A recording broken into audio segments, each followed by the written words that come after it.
Hi viewers, welcome to our channel. ప్రస్తుతం మనతో పాటు భరద్వాజ్ గారు సీనియర్ జర్నలిస్ట్ ఉన్నారు. వారితో ఒకసారి మాట్లాడదాం. సార్ నమస్కారం. నమస్తే సార్, ఢిల్లీ దేశ రాజధాని ఢిల్లీలో బీజేపీ కైవసం చేసుకుంది సార్. అక్కడ చూస్తూ ఉన్నాం ఎలక్షన్స్ రిజల్ట్స్ లో బీజేపీ దాదాపు 40కి పైగా ఓట్ల అంటే సీట్ల మెజారిటీ అయితే కనిపిస్తుంది. ఆల్మోస్ట్ ఆ ఓటమి దిశగా పయనిస్తుంది సార్. అసలు మన ఢిల్లీలో ఏం జరిగింది, బీజేపీ విజయానికి గల కారణాలు ఏంటి, ఆ ఓటమి గల కారణాలు ఏంటి, మరి ఫలితాలపైన మీ ఒపీనియన్ ఏంటి సార్?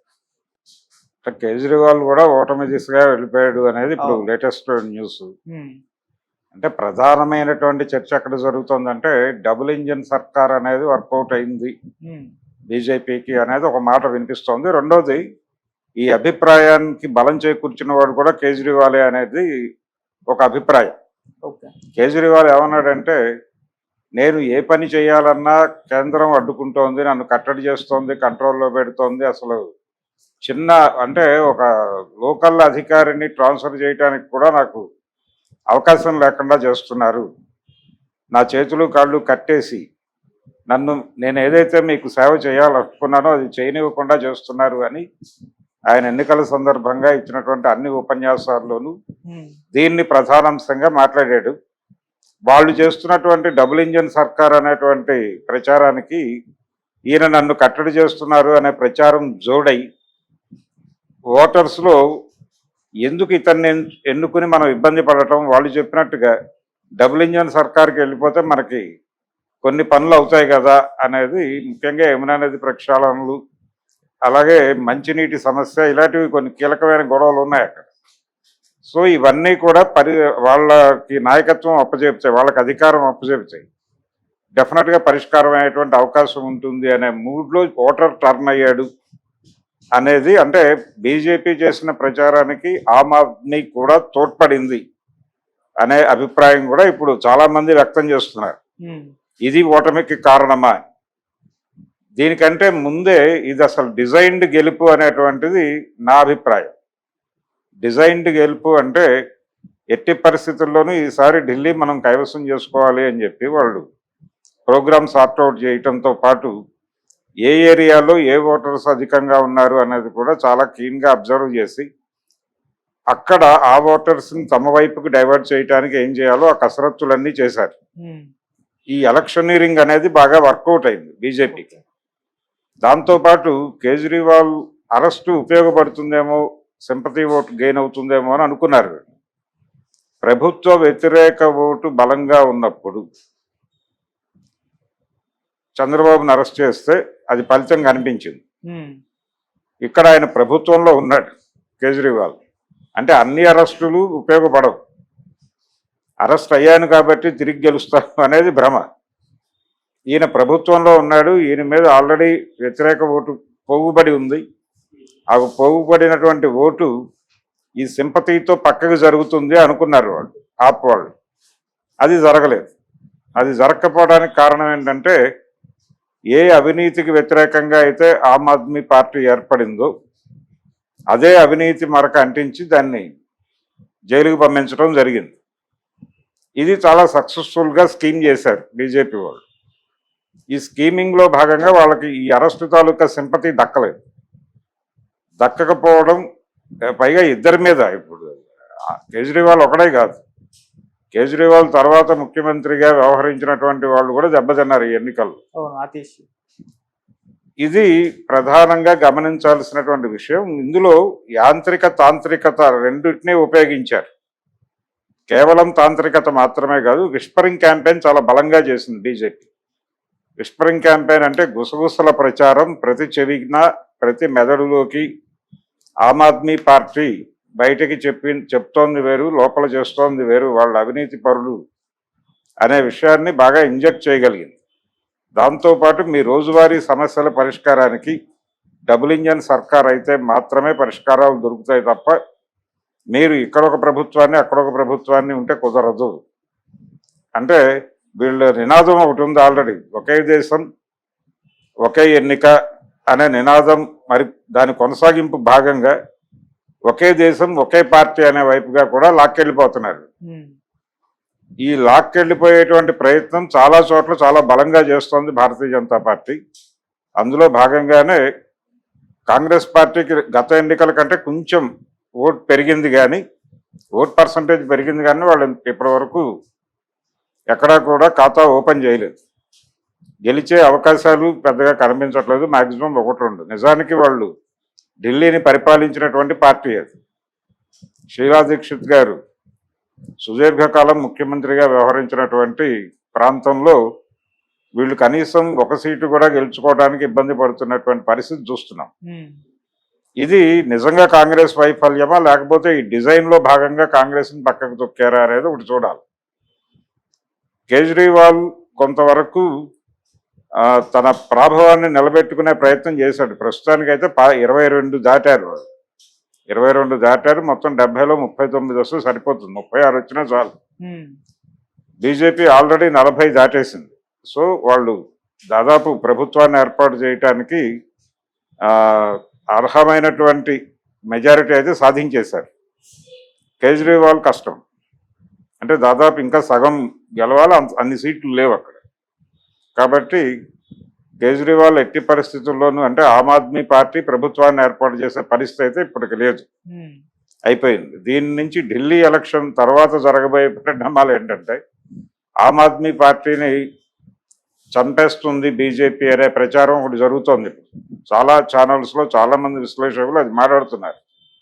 కానీ బీజేపీ ఎట్టి పరిస్థితుల్లోనూ ఆ పని చేయొచ్చు.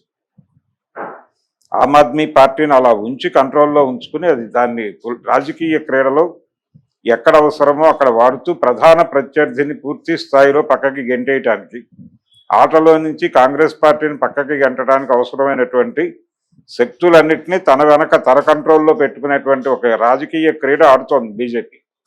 అందులో భాగంగా ఆమ్ ఆద్మీ పార్టీని తన కంట్రోల్లోకి తీసుకునేటువంటి ప్రయత్నం మొదలవుతుంది. ఇది ముందు నుంచి అనుకుంటున్నది. ఢిల్లీ ఎన్నికలని ఆషామాషిగా తీసుకోదు కేంద్ర ప్రభుత్వం. చాలా కాన్షియస్గా సీరియస్గా ఉన్నారు. పర్టికులర్గా ముస్లిం ఓటర్లు పాపులేషన్ బాగా ఉన్నటువంటి నియోజకవర్గాలు 6-7 ఉన్నాయి అక్కడ. ఈ నియోజకవర్గాల్లో అంటే మెజారిటీ ముస్లిం ఓటర్సే.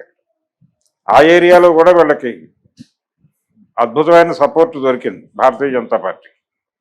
అంటే మైనారిటీలను కూడా కంట్రోల్లోకి తీసుకోగలిగారు. ఆ కంట్రోల్లోకి తీసుకురాగలగటానికి వాళ్ళు రకరకాల శక్తుల్ని వాడారు. అందులో అనేక ముస్లిం గ్రూపులని ఆల్రెడీ వీళ్ళ కంట్రోల్లో పెట్టుకున్నారు. గతంలో ఎంఐఎంని కూడా వాళ్ళు గైడ్ చేసి అవసరమైన చోట కాంగ్రెస్ని దెబ్బ కొట్టడానికి ఎంఐఎంని వాడినటువంటి సందర్భాలు కూడా మనకు తెలుసు. కర్ణాటక ఎన్నికల దగ్గర నుంచి మొదలు పెడితే చాలా ఎన్నికల్లో ఈ క్రీడ ఆడారు. ఇలా ముస్లిం సామాజిక వర్గాన్ని తన కంట్రోల్లోకి తీసుకోవడానికి అవసరమైన శక్తుల్ని మోహరించి అక్కడ కూడా వాళ్ళు విజయ పతాకాన్ని ఎగరవేయగలిగారు.